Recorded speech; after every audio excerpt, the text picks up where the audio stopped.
inside is a two-story high row houses organized in a fishbowl structure. So basically, the alleys and the lanes are utilized as public space. And putting Lino's development into the timeline for Shanghai as a whole, and the graph is showing the increase of population and the housing group area. So here, just use 1 unit of the Cambridge population.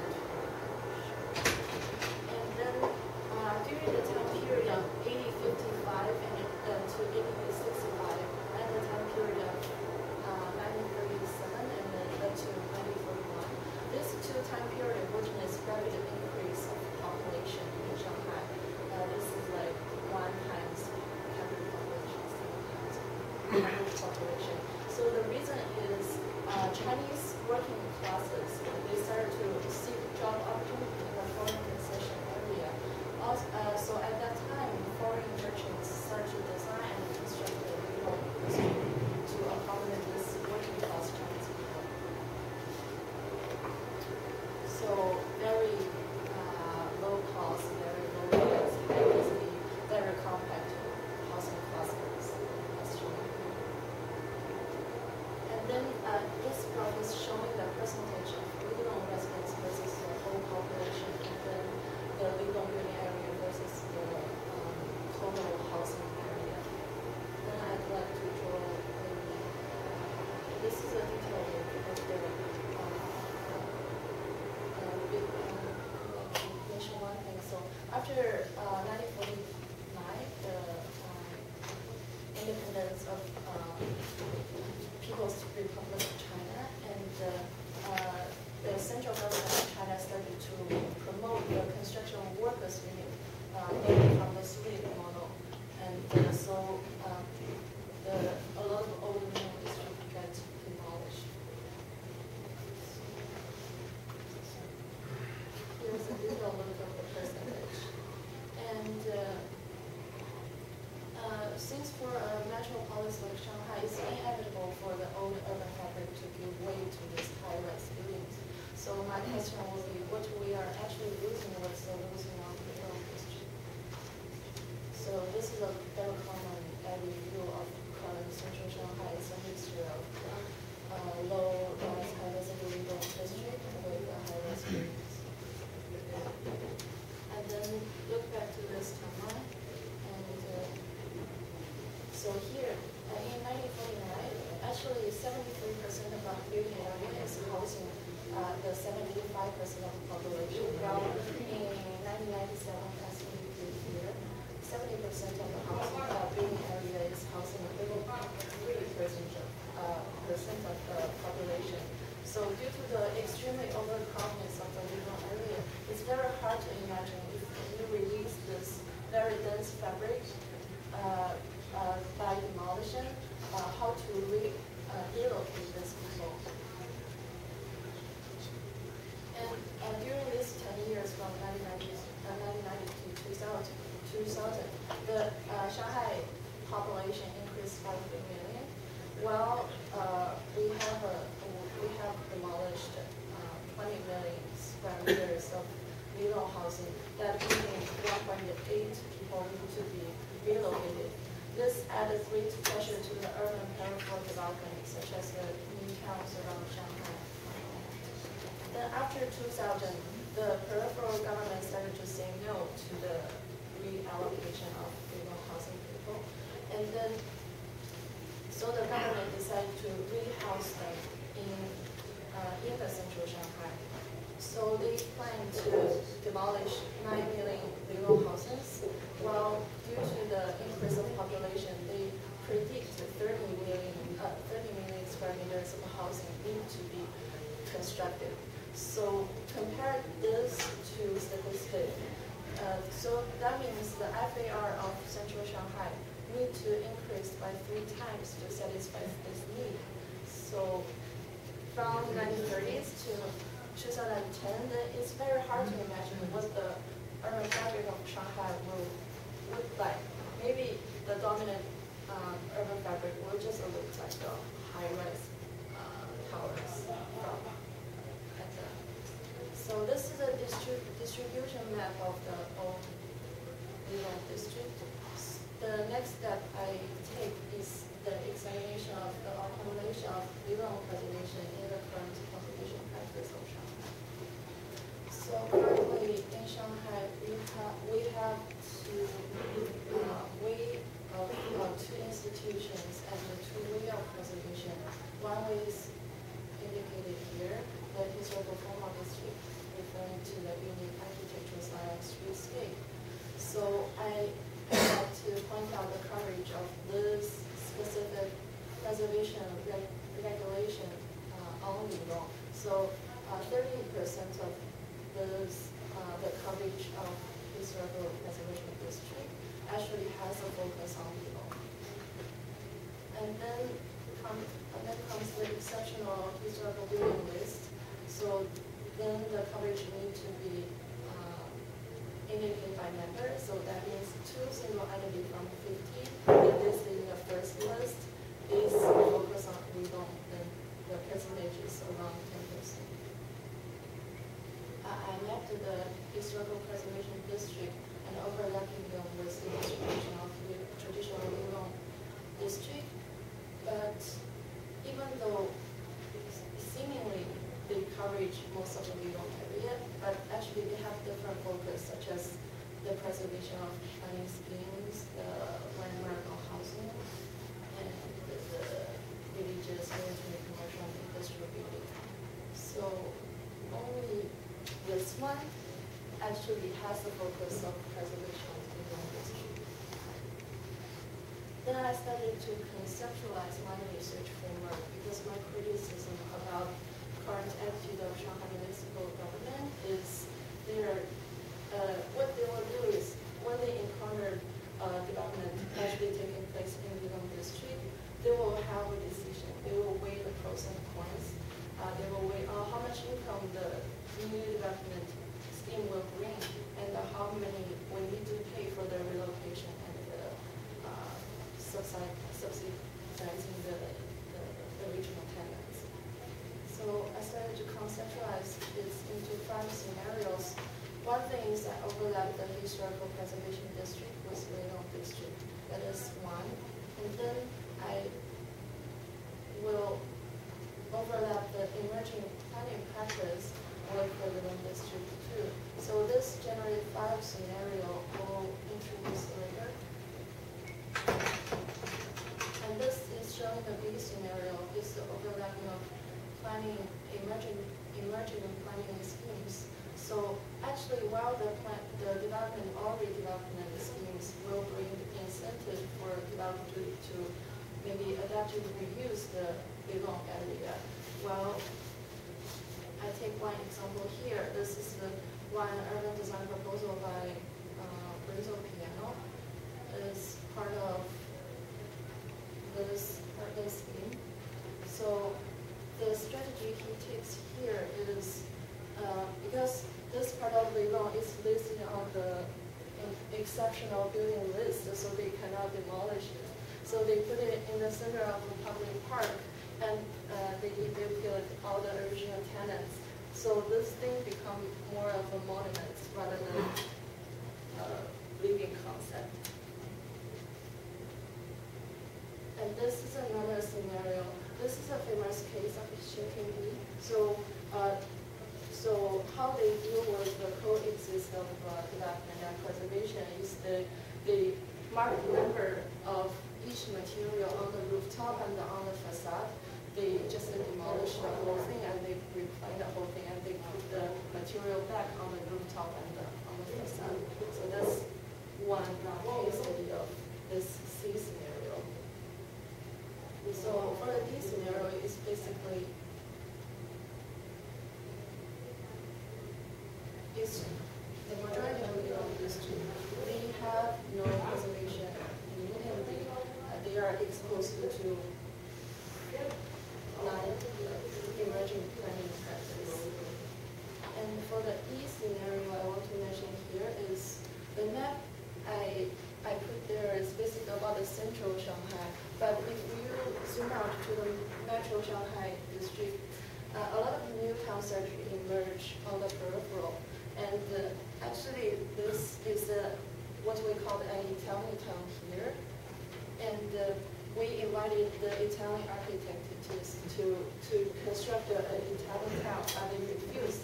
They said, oh, maybe we can learn from the traditional residential culture, and we interpret it in our modern way. So that's their reinterpretation of the life environment. So then my research framework will be listed like this. So I will examine the 5 urban scenarios of Lidong district, and they each have their focus. So, and one thing I want to mention is during the literature review, I found an extremely helpful book called the Shanghai Street Directory. This is my daddy 40. So then I gained a lot of information from that of the original, how the Lidong looks like, and then I compared with nowadays urban fabric. I think what my project will eventually land in is I will start to conceptualize how the Lidong and the future urban typology can coexist in the same context of contemporary.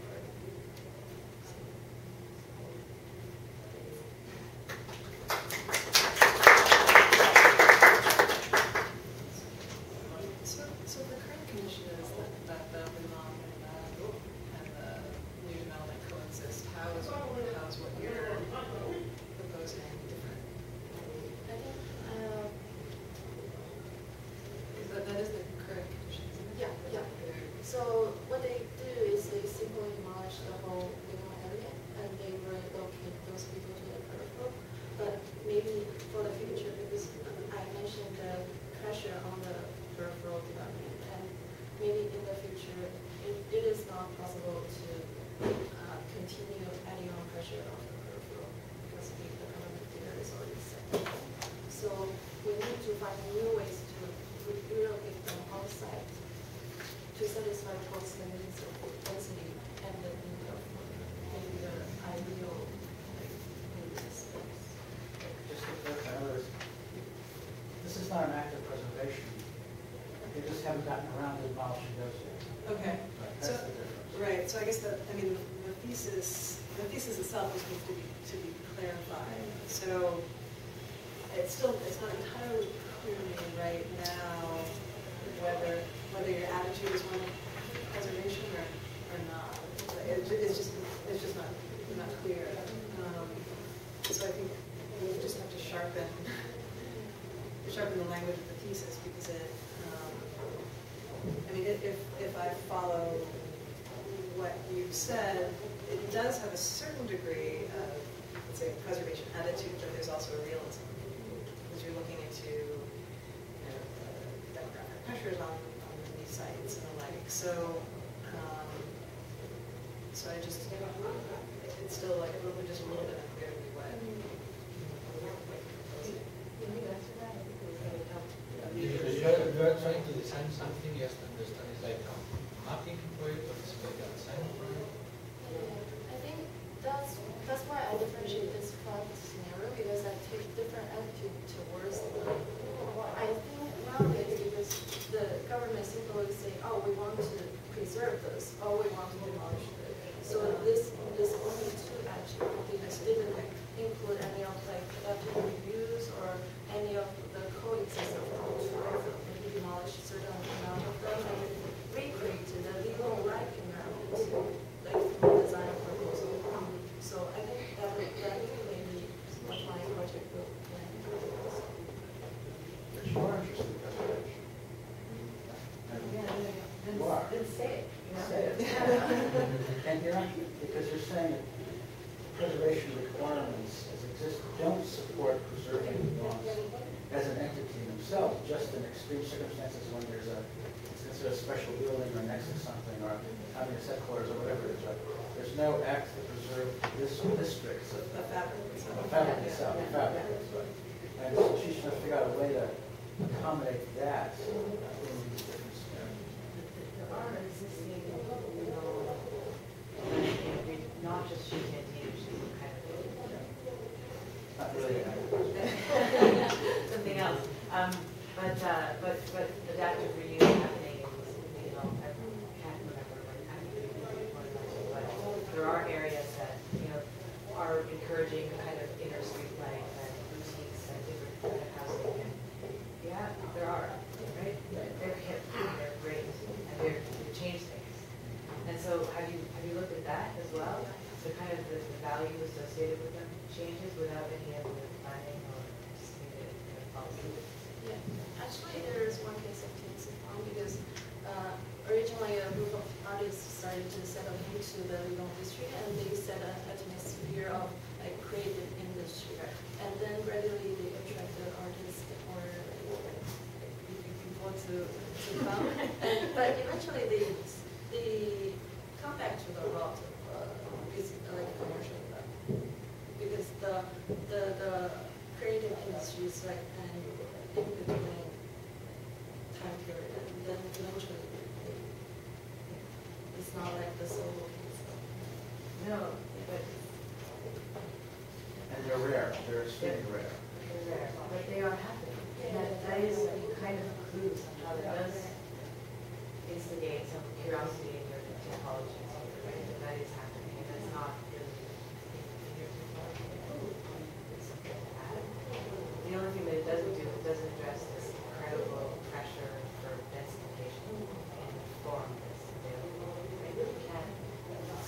I'm very interested in your thoughts on illustration with those.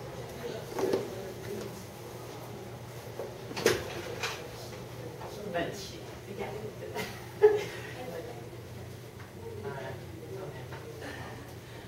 I think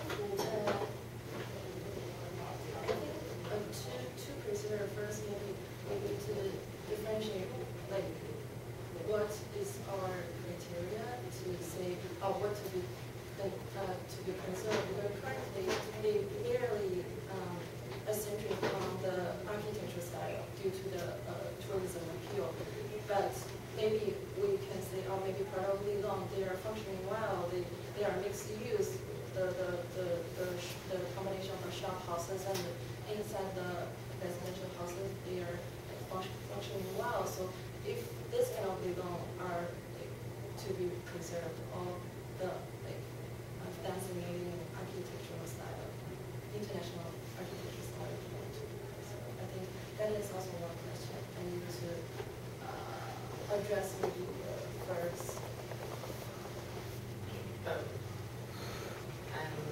I'm still a little, I'm not entirely sure if you're doing an analysis of other people's attitudes towards Lidong revelation or non-revelation, or at the end of the day, you want to create a new model of dealing with, in this development pressure that's happening, right? So ultimately, you want to create a design proposal. Do you have a site yet, a specific site that out of curiosity that you might use? I think I will start to look into those two to test if there is a possibility of design. Okay, when you say those, do you actually mean like the very specific geographic location in Shanghai, or an analytical space like a calendar? I think I will eventually then put on that because I already started to overlay different layers of mapping together, and then I will use that as a method to find this. Okay, so you will look for a site in order to do this. What is C again? Because you just pointed it out. I can't remember. The first two. Oh, that is? Okay. It's the overlapping, but those things. But if this is serving as your sort of case study / model, it needs to be unpacked. There's nothing else like this. This isn't great. I mean, this is Shinkanti. No, there's one of these in every city now. Well, now. Not Now. quite as impressive. Right. There is now, but just the fact that you can Shinkanti something is Yeah. already a kind of very interesting phenomenon that happened because of the way this drove the region. The area adjacent to it, right? So I think it would be great to really do a study of this in a way to understand what worked and what didn't work, and the nuance. But apart from the specifics of it, it is an example of where a major redevelopment maintained a certain amount of historic fabric and rebuilt at that scale while densifying the entire perimeter. But it's like a totally more, like, it's like a totally Disneyland world. Well, yes, that's the specifics of this. Yeah. But the question was asked is, can you achieve this without it becoming simply kind of a... Right, so then put this forward. Yes. And therefore. One thing when you first started presenting this, you had a great sort of description of the social component that I wonder if it would be helpful now to put that back in, because part of what you're trying to say is that this is a living fabric, so there's like necessarily a contradiction between preserving something, which kind of freezes it, and the living social fabric of the city. So I think, now that you have your 5 categories, would you I wonder if it would make sense to bring back in the social aspect and sort of try to, and I don't know how to do that, because that's the hardest thing about Because just when the, you describe everything just from, I would say, a methodological point of view, so this, you are not talking about social aspect. No, it's a really point. Her critique is that the preservation tends to be on architectural Yes, merits exactly. as opposed to social. Yeah, and I think that that's the fascinating part about this And project. it has to be exactly part that. of the future of the city. Yeah. So, you know, Maybe a little more groundwork, kind of explaining the social function of these would be helpful then, because Yes. I don't yet understand if these provide a sort of housing that isn't provided otherwise. If they're absent, does that mean that a certain group of people is absent, a class or a trade or something? And that might help you, to sort of identify and make concrete the goal that you want to achieve. Besides, as you said, you don't want to just freeze these buildings, but there's got to be some other indication to us of kind of what it is you're after. Also, I guess a bigger question would be, I'm sure that the scale of development is fairly inevitable. Although I would like that to sort of be questioned. Whether it has to be done. Whether a certain number of people have to fit into a certain amount of land in Chinese cities. That is beyond the scope of your project, but it would be interesting to look at whether the sort of parameters of development projects could be sort of dealt with in a much different way, and maybe in these kinds of buildings through some sort of, like you said, adaptive reuse or something. I think that's a pretty interesting question, which would be helpful. It also seems to me that you're never going to win the density argument, because and so I don't know if that's even fruitful, other than to say, okay, my strategy, which I guess is what's happening in new towns, my strategy is like, this has to be preserved, it's at a density that's generally not sustainable in the center of the city, but there are other paybacks, they're social, or whatever they are, and I think then you just can't win.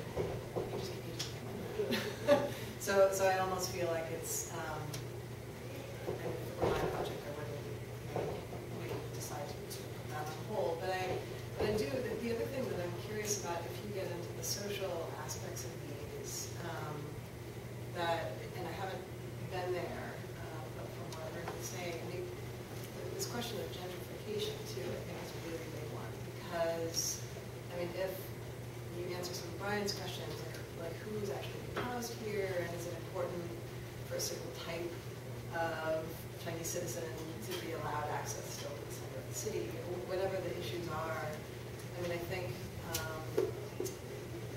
preservation of this, in Boston, preservation, if it's really successful, often ends up displacing the people who live there in the first place. So I don't know. I think if you get into the social questions, you'll have to grapple with whether you want it to end up, whether or not it's authentic, whether you want to end up with this kind of. This is a formal kind. To pick up on it, this is a formal kind of preservation, right? This one example, but the informal preservation can happen. You don't have to be prepared for this, so that you can understand where you are. Because this is commercial. This is not about housing. So it's not necessarily the best example. So you have to contrast it with the belongs where that public space becomes opened up to a larger public, but the house is remaining on top, which is another I agree with both of the previous comments, but I think you have to make it clear that it's not just a social project, it's a political project, right? Because like thinking it's not just a physical architectural renovation, it is like a socioeconomic project, and it wouldn't work if like the models and the high rollers of Shanghai like that was deliberate. This is not even pretending to be mixed-use or like high-end, super glitzy development, and that's why they were able to do it. So if we disagree, then I think you can kind of like stick a stake in it.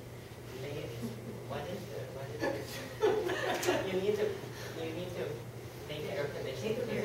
Yeah. I want to preserve the living conditions in this space, which is like a working class or middle class particular urban condition. And it's going to conflict with most of what Shanghai is trying to do right now. So I'm going to find a way to do it. But really, and go for it, because at the moment, it is tending towards a more like, the way you present it is tending towards a little bit like a social science, like somewhat like down, other people are doing it. I want preservation, but it's not going to work because there are all these other factors. So as a designer and someone who has a particular project